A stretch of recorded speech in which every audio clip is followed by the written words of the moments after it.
Assalamualaikum warahmatullahi wabarakatuh. Salam sejahtera untuk kita semua. Pada pertemuan hari ini, kita akan membahas tentang daya dan impuls.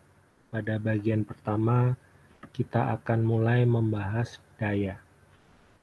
Kita pasti pernah mengamati bahwa ada gaya yang dapat melakukan usaha tertentu dalam waktu yang sangat lama. Tetapi, ada juga gaya lain yang dapat menghasilkan usaha yang sama, namun dalam waktu yang sangat cepat.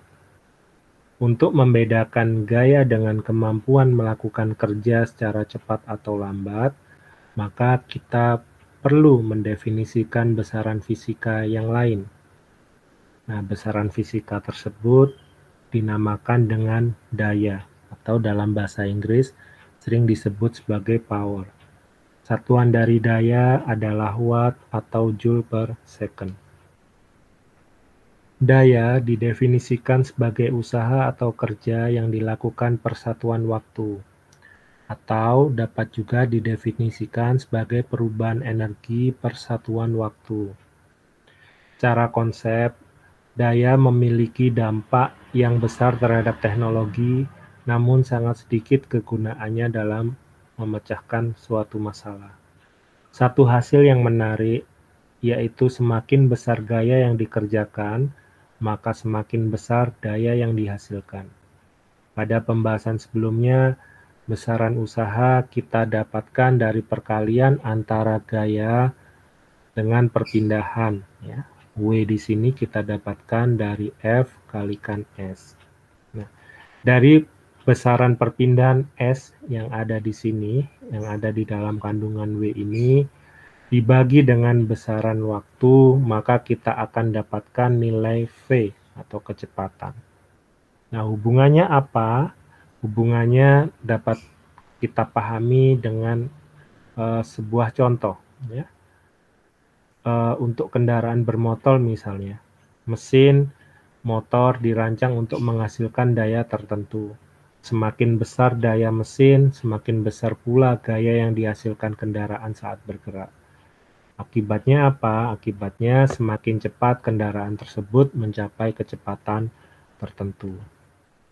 Nah, jika gaya melakukan kerja selama interval waktu tertentu, maka daya rata-rata bisa kita hitung melalui persamaan berikut. Daya rata-rata sama dengan W per delta T. Untuk gaya F, pada sudut V, ya, sudut V ini adalah sudut yang dibentuk antara vektor kecepatan V dengan arah vektor F di sini, maka daya sesaatnya bisa kita tuliskan seperti berikut. P sama dengan F kali V cosinus V, ya, atau sama dengan F dot V. Berikut adalah contoh. Pada ilustrasi gambar sebelah kiri menunjukkan ada sebuah kotak atau balok yang pada balok tersebut diberikan gaya konstan F1 dan F2. Nah, kotak atau balok ini dia bergeser ke kanan melintasi lantai tanpa gesekan. Besarnya gaya F1 ini nilainya 2 Newton dan gaya F2 adalah 4 Newton.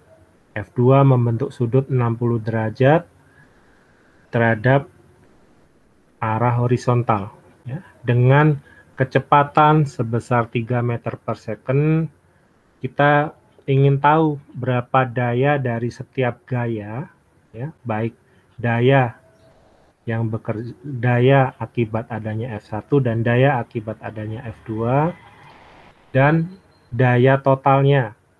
Nah, kemudian kita juga ingin tahu apakah daya berubah saat itu juga. Nah, untuk menjawab pertanyaan-pertanyaan ini, pertama kita harus mengetahui bahwa kita ingin menghitung daya sesaat, ya, bukan daya rata-rata selama periode tertentu. Nah, kita juga sudah tahu nilai dari kecepatan kotak atau balok ini. Maka daya yang dihasilkan karena adanya F1 di sini dengan V adalah 180 ya, ini sudut yang dibentuk antara V-nya ke kanan, V-nya ke kiri, F1-nya ke kiri, maaf, sehingga sudutnya 180 derajat, maka P1 nilainya adalah minus 6 ya. Dengan cara Anda masukkan masing-masing nilainya, F1-nya 2 Newton, V-nya 3 meter per second, cosinus V1-nya cosinus 180.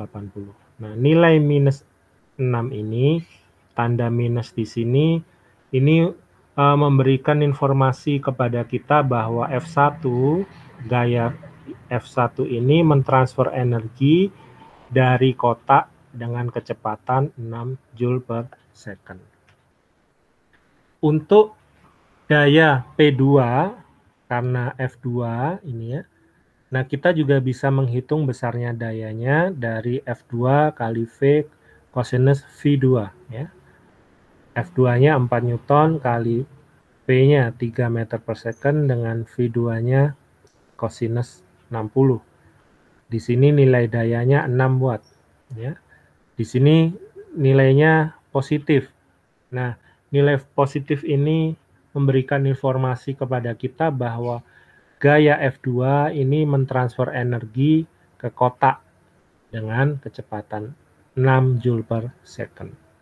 Daya total, daya netnya adalah penjumlahan dari daya 1 tambah daya 2. Nilainya 0. Ya. Nah, nilai 0 ini menjelaskan kepada kita bahwa transfer energi dari dan ke kotak nilainya adalah 0. Dengan demikian, energi kinetiknya tidak berubah. Karena energi kinetiknya tidak berubah, maka kecepatan kotak atau baloknya akan tetap 3 meter per second.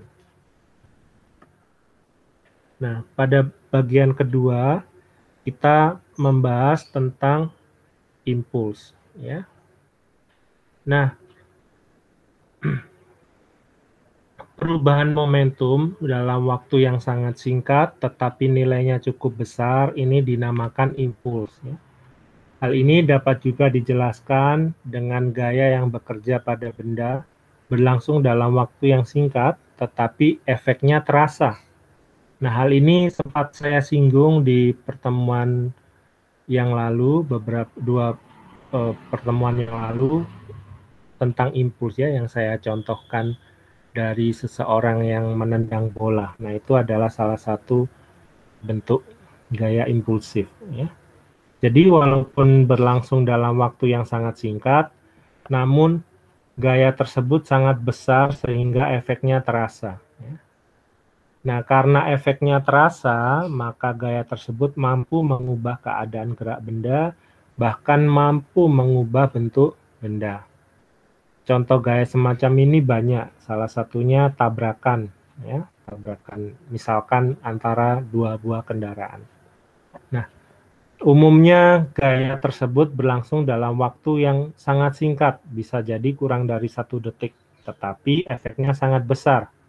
Nah, ini yang gaya semacam ini yang disebut dengan gaya impulsif tadi. Ya. Nah, perubahan momentum dapat digunakan untuk mencari informasi tentang gaya jika informasi tentang waktu diketahui. Dan jika gaya dan waktu diketahui, perubahan momentum dapat dihitung.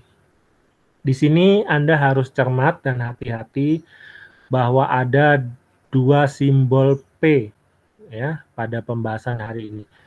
P besar adalah daya, sedangkan P kecil adalah momentum. Ingat, P besar adalah daya, P kecil adalah momentum. Nah, berikut saya tampilkan konsep dari impuls yang saya ambil dari buku Halida Resnick yang berjudul Fundamental of Physics, edisi ke-10 terbitan Wiley. Ya. Jadi di sini dengan menerapkan hukum kedua Newton dalam bentuk momentum ke dalam benda mirip partikel yang terlibat dalam tumbukan atau tabrakan ini mengarah ke teorema momentum impuls ya, yang mana teorema ini impuls ini nilainya adalah sama dengan perubahan momentum ya, atau perubahan momentum ini kita dapatkan dari momentum akhir dikurangi momentum awal. Sehingga nilai J ya, J di sini adalah impuls akibat gaya yang diberikan pada benda dapat dihitung dari interval waktu dari T awal sampai T akhir diintegralkan ya. Nah, kita juga bisa mengetahui nilai dari impuls jika kita tahu nilai gaya rata-rata. Ya, gaya rata-rata ini dapat kita hitung, yaitu gaya yang berlangsung selama tumbukan. Ya, tumbukannya dalam waktu delta T di sini. Nah,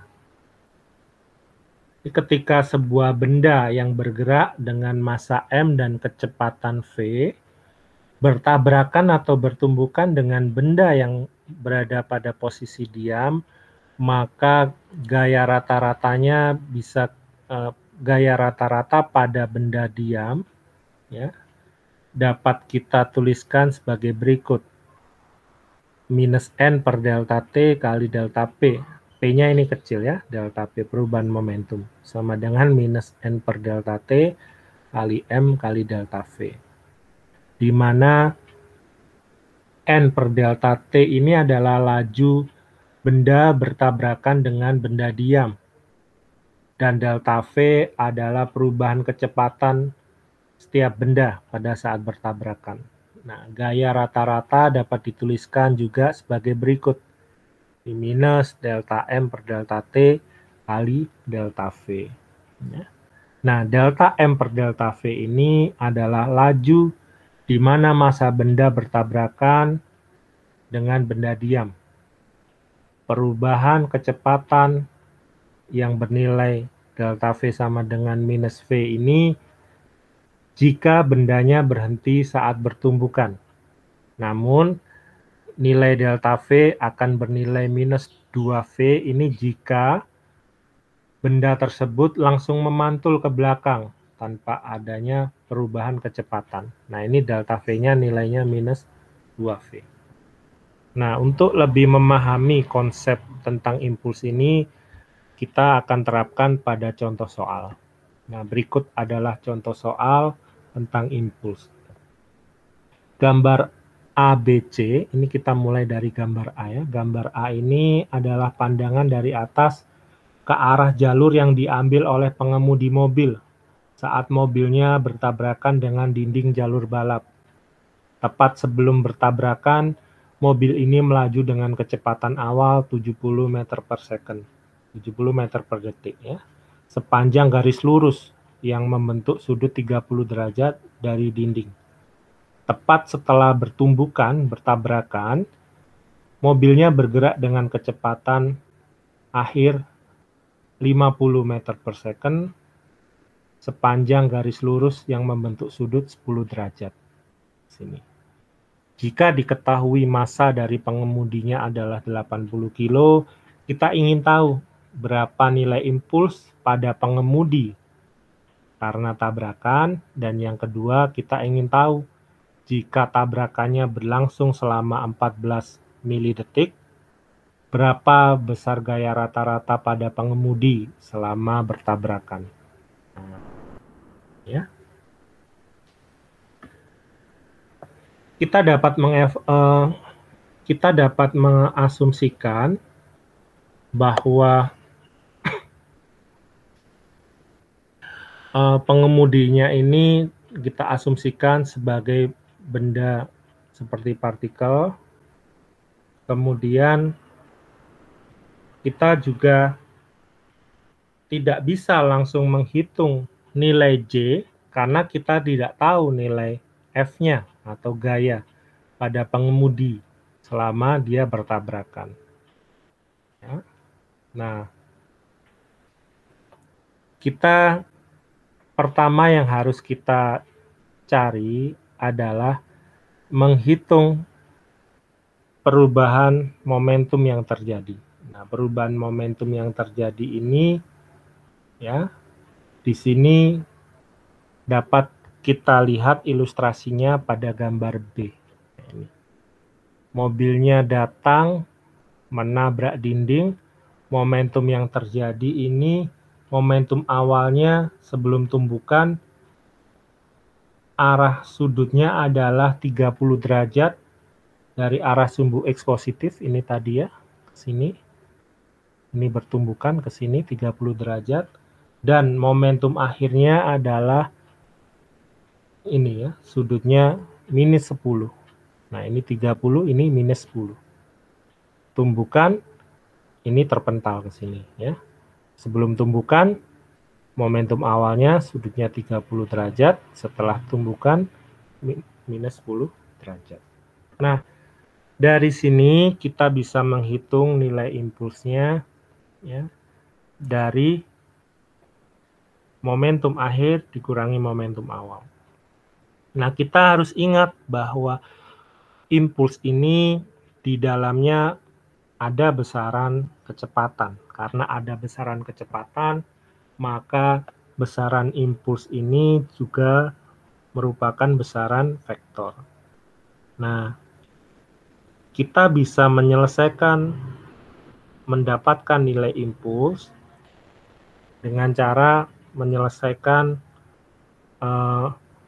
nilai impulsnya pada masing-masing komponen. Komponen di arah sumbu X dan komponen di arah sumbu Y. Dengan apa yang sudah kita ketahui, diantaranya massa pengemudi, kecepatan akhir pengemudi, kecepatan awal pengemudi, sudut yang dibentuk sebelum bertabrakan dan sudut yang diperoleh setelah bertabrakan, kita bisa mengetahui nilai impuls di arah komponen sumbu X dan nilai komponen arah sumbu Y. Tinggal masukkan saja ke persamaan yang ada. Persamaan impuls di arah komponen sumbu X dan sumbu Y ini adalah penjabaran dari persamaan yang ada di bawah ini. Ya, dari M V final dikurangi V awal. V-nya V apa? V ke arah komponen sumbu X dan V ke arah komponen sumbu Y. Dari nilai impuls komponen sumbu X dan sumbu Y, kita bisa tuliskan secara lengkap nilai impulsnya adalah sebagai berikut. Dalam satuan vektor ya, minus 910 I minus 3500 J, kilogram meter per second. Jika kita ingin mengetahui magnitude nilai dari J, Anda mungkin masih ingat dulu waktu kuliah-kuliah awal dengan Prof. Supri tentang vektor ya. Untuk menghitung nilai magnitude dari dua buah vektor, kita root mean square di sini, akar kuadratnya ya. Anda dapatkan nilai 3616 kg meter per second. Nah, sudut yang dibentuk oleh impuls ini kita bisa dapatkan nilai tetanya. Nanti Anda bisa hitung pakai kalkulator ya. Tangen, arkes tangen, impuls komponen Y per impuls komponen X, nanti Anda dapatkan 75,4. Nah, di sini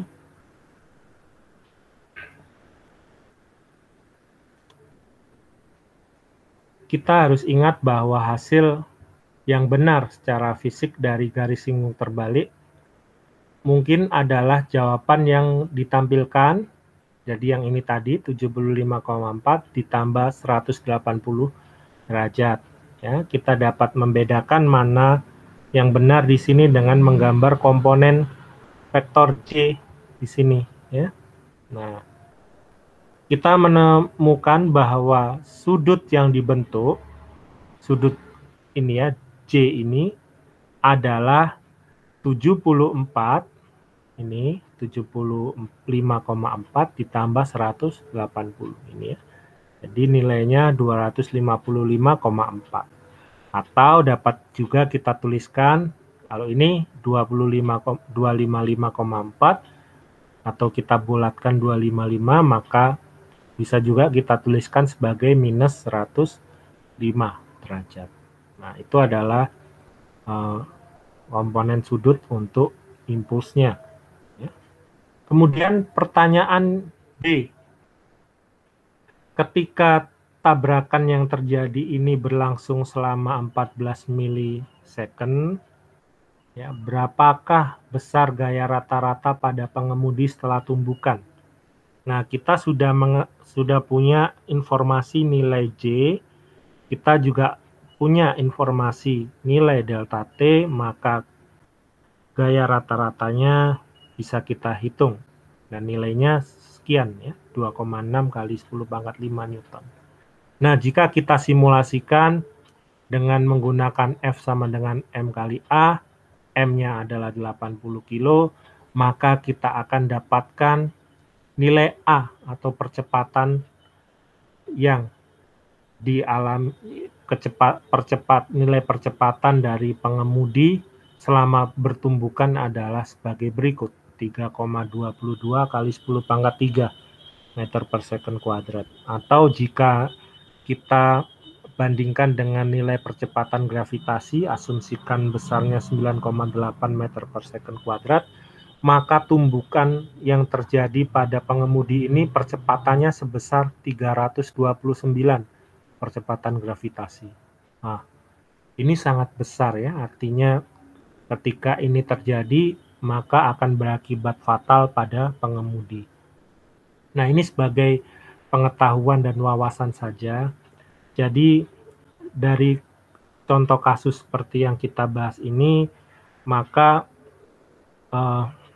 para insinyur mekanik ini berusaha mengurangi kemungkinan kematian pada pengemudi dengan cara apa?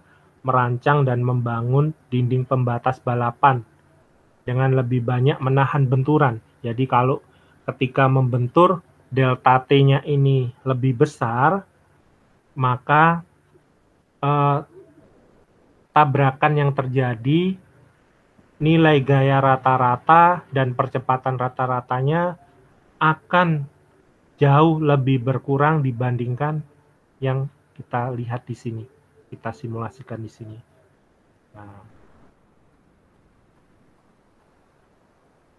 Nah, demikian kuliah untuk pertemuan hari ini. Jika ada hal yang ingin didiskusikan atau ditanyakan, dapat Anda sampaikan melalui forum Kulino pada kelas Anda masing-masing. Dari sana, dosen pengampu mata kuliah fisika di kelas Anda akan membantu menjelaskan dan menerangkan tentang apa-apa yang Anda tanyakan atau Anda diskusikan. Demikian kuliah untuk hari ini. Terima kasih. Assalamualaikum warahmatullahi wabarakatuh.